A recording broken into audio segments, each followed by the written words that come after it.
रज़ा रूमी साहब, बड़े शहरों और मेट्रोपॉलिटन की बात हो रही थी, चंद दिन पहले हम भी बजट वगैरह चेक कर रहे थे मेट्रोपॉलिटन के, हमने कुछ बात भी यहाँ पे की थी। ये कराची में सियासी और इंतखाबी स्टेक्स ना होने की वजह से भी पीपल्स पार्टी वहाँ फोकस नहीं करती, एंड वाइस वर्सा MQM है, ये दो जमातें मौजूद हैं, लेकिन अवाम को ना तो ऑल्टरनेटिव मिलता है, ना ये पूरे सिंध के अंदर मसाइल और इशूज हल करने के लिए एक पेज पर आ पाती हैं। वजह क्या है? बिल्कुल ऐसी ही बात है। आपने बड़ी जिसे कहते हैं जो बुनियादी मसला है इस वक्त सियासी, उसकी तरफ निशानदही की है। वाकया यूं है कि सिंध की गवर्नमेंट तो है पाकिस्तान पीपल्स पार्टी के पास, लेकिन कराची में उनकी कंस्टिट्यूएंसीज कम है। मां सिवाय 2-3 इलाकों के वोटर्स जो हैं वहां की वो और पार्टीज को वोट देते हैं। पहले वो MQM को देते थे, अब तो सूरत हाल कुछ और बदल गई है। अब ये कहा जाता है कि पाकिस्तान तहरीक इंसाफ का भी वहां पर अच्छा खासा असर है कराची के कई हलकों में।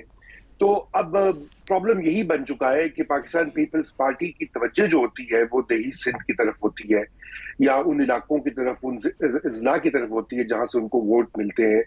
और यही वजह है कि कराची एक कांस्टेंट निगलेक्ट की सूरत। वैसे रज़ा साहब, वहां तवज्जो नहीं है, वहां भी सिस्टम ही काम कर रहे हैं, जैसे अभी ज़ैगम साहब जी, वो आप ठीक कह रही हैं कि सिस्टम वहां पे काम करे, लेकिन अगर आप देखें कि हेल्थ सेक्टर में और दीगर जो मामलात हैं उसमें पाकिस्तान पीपल्स पार्टी ने काफी काम किया है। ये वैसे उनकी बैशिंग बहुत होती है मीडिया के ऊपर, लेकिन अगर आप देखें तो काफी कुछ किया गया है और गुर्बत के हवाले से भी काफी इकदाम उठाए गए। लेकिन ठीक है, गवर्नेंस की इंप्रूवमेंट। सर, बड़े बड़े प्रोजेक्ट्स और बिल्डिंग्स के बाहर जो रोड इंफ्रास्ट्रक्चर और फैसिलिटेशन है ना, वो ना होने के बराबर है, बल्कि जीरो है वहां पर। तो बस ये आप देखें ना, अब यही वाकया है कि फिर ये सोचने की बात है कि अगर ऐसी बात है तो फिर वहां के लोग क्यों पाकिस्तान पीपल्स पार्टी को वोट करते हैं।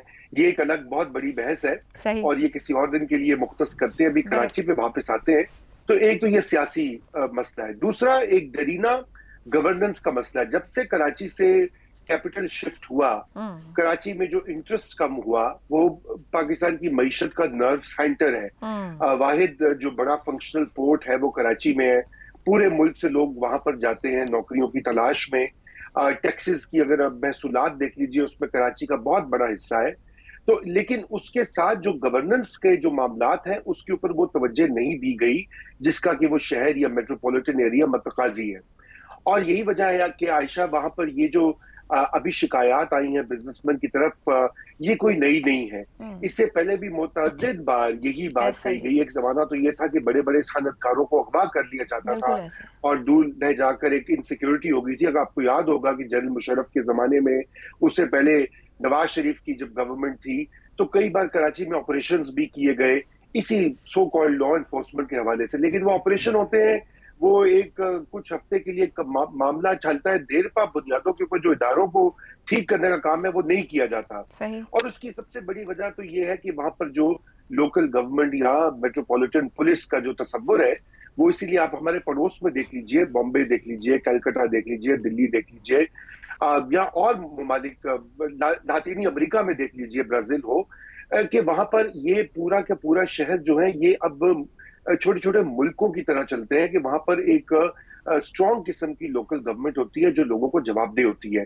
वो इसका फुकदान है। पहली तो ये बात है। दूसरा प्रॉब्लम ये है कि हमारे यहाँ ब्यूरोक्रेसी जो है, सूबाई ब्यूरोक्रेसी, वो उनका भी इसमें इंटरेस्ट होता है कि कुछ बदले ना, क्योंकि अगर कुछ नहीं बदलेगा तो जो भत्ताखोरी है वो कौन भत्ते वसूल करता है? आखिर सबसे ज्यादा तो जो पाकिस्तान की ब्यूरोक्रेसी और पुलिस है वो उनका रोल होता है। वो सियासी चेहरे बदलते रहते हैं, कोई एक पार्टी होती है, दूसरी होती है। कभी एक जमाने में MQM थी, जैसे ज़ैगम खान साहब कह रहे थे, अब आज कोई और होगा, परसों कोई और होगा। लेकिन अब तो सिस्टम के अंदर चली गई ना, सिस्टम की रूट्स में चली गई। अब तो बात यहाँ आ गई। जी, सिस्टम की रूट्स में। मुझे याद है कि आरिफ हसन जो बहुत बड़े अर्बन प्लानर हैं, उन्होंने आज से कई साल पहले इसका तखमीना लगाया था कि रोजाना की बुनियाद के ऊपर करोड़ों रुपए भत्ता पे करते, इवन छोटे छोटे जो रेडी वाले दुकानदार वहां से। आप बड़े करो तो भूल जाइए। और मैं ये भी इजाफा कर दूं कि ये दूसरी बार हुआ है कि अभी एक चाइनीज जो इन्वेस्टर्स यहाँ पर जो काम करे वो भी सिंध हाई कोर्ट में गए। उन्होंने भी यही शिकवा किया कि पुलिस उनसे रिश्वत मांगती है सिक्योरिटी के लिए। ٹھیک ہے رضا صاحب، شکوے تو اس کا بعد آپ بھی یہی بتا رہے ہیں کہ شکوے تو موجود ہیں اور صرف کراچی کی تاجر برادری نہیں، باہر کے انویسٹر بھی کر رہے ہیں حماد صاحب، تو کیا کوئی حل ہے؟ کیا بلاول بھٹو کراچی وہ کہہ رہے ہیں کہ میں تو نہیں مانگ رہا، میں تو نہیں کہہ رہا، کوئی کہہ رہا تو نہ، بھئی حکومت تو آپ ہی کر رہے ہیں، چوتھا دور حکومت گزر رہا ہے، کیا حل موجود نہیں ہے؟ کرنا نہیں چاہیے؟ جو بھی ہم سسٹم کی بات کریں، بھتہ لینے والے شاید بدل جاتے ہوں مگر بھتہ دینے والے بیچارے وہی ہیں، اور ایک سسٹم بن چکا ہے کہ ان کو دینا ہی دینا ہے اور کوئی نہ کوئی لینے والا بیٹھا ہوگا. کیا حل ہے کوئی بھی بلاول بھٹو کے پاس؟ اس وقت جو ایپیسوڈ شروع ہوئی اس کا آغاز اس نقطے سے ہوا کہ بلاول صاحب فرما رہے ہیں کہ غیروں سے کہا تم نے، غیروں سے سنا تم نے، کچھ ہم سے کہا ہوتا، کچھ ہم سے سنا ہوتا. یہاں سے انہوں نے بات آغاز کی. بات دہائیاں گزر کی وہاں کے لوگوں کو شکوہ کرتے ہیں. ہاں، اس کے پیچھے مسئلہ کیا تھا؟ مسئلہ یہ تھا کہ تاجروں نے کچھ ایک دن پہلے شکایت کی احسن اقبال صاحب سے، اور کہیں اور بھی شکایت لگائی تھی انہوں نے، تو یہ ساری خبریں ان تک پہنچ گئیں کہ بھئی یہ لوگ ہمارے بارے میں یہ کہہ رہے ہیں، اور جا کر طاقتور لوگوں سے یہ کہہ رہے ہیں کہ کیا کہہ رہے ہیں؟ وہ کہہ رہے ہیں کہ ایک تو ہم یہاں ٹیکس دیتے ہیں، 100 طرح کے ڈپارٹمنٹ سے ڈیل کرتے ہیں، سب سے امیر ہمارا شہر ہے. میرا خیال ہے دوستوں نے بھی ذکر کیا 2.5 ٹریلین، ابھی ایف بی آر نے جو فگرز جاری کیے ہیں، 2.5 ٹریلین کے ٹیکسز وہاں سے کلیکٹ ہوئے ہیں پچھلے سال میں. اس شہر سے امیر، سب سے زیادہ پیسے دینے والا، پیسے کا بہت وہاں پر چلن ہے، کیش بھی سفر کرتا ہے اور ویسے بھی عمرائیں، ہر چیز کے ہیڈ کوارٹرز ہیں وہاں پہ، ہم جانتے ہیں. تو انہوں نے کہا جی کہ ہم یہ سارا کام کریں اور اس کے اوپر ہم بھتہ بھی دیں. یعنی خبر یہ ہے کہ انہوں نے سیدھا الزام لگایا حکومت کے اوپر بھی اور اداروں کے اوپر بھی، پولیس کے اوپر بھی. کافی انہوں نے وائڈ رینج تھی ان کے الزامات کی کہ بھئی یہ لوگ ہم سے بھتہ لے رہے ہیں تو اس کا کچھ کیجئے. ہم سے اگر آپ چاہتے ہیں کہ یہ فیکٹریاں چلتی رہیں اور ہم یہ ٹیکس دیتے رہیں تو ہمارا کوئی پرسان حال ہونا چاہیے، یہ حکومت تو نہیں ہے. یہ جب خبر پہنچی تو یہ اس کا جواب غزل کے طور پر جو گفتگو انہوں نے کی اور جس پہ ہم آج گفتگو کر رہے ہیں. انفارچونیٹلی یہ بھتے کا کلچر جو ہے، جیسے دوست بھی اشارہ کر رہے ہیں، اس شہر میں پایا جاتا ہے اور بڑے دہائیوں سے وہ چلتا رہا ہے. صرف بھتہ لینے والے بدل جاتے ہیں وہاں پر، لیکن بھتے کا کلچر وہاں پر چلتا چلا جا رہا ہے. کلچر کیسے ختم کریں نا؟ اب سوال تو یہ سسٹم جو بنا دیا گیا ہے یہ کیسے ختم ہو سکتا ہے؟ جی ہم یہی ہر ایک سے پوچھتے ہیں کہ بھئی یہ کیسے ختم ہوگا؟ اگر جن لوگوں نے اسے روکنا ہے وہ خود ہی اس میں شامل ہیں تو پھر اس کو کیسے ختم کیا جائے گا؟ ہم چاہتے ہیں، ایک کوشش ہی کر سکتے ہیں جیسے ساری دنیا نے کی ہے. وہ کوشش کیا ہوتی ہے کہ ہم اختیار کو نچلی سطح پر منتقل کرتے ہیں، یعنی لوگ جو ہیں ان کے براہ راست ٹیکس جو ہیں جن کے، ان کو ہم امپاور کرتے ہیں اور کوشش کرتے ہیں کہ یہ سسٹم روکا جا سکے. لیکن اوپر تو معاملہ جو ہے وہ ہم نے ڈسکس کر لیا.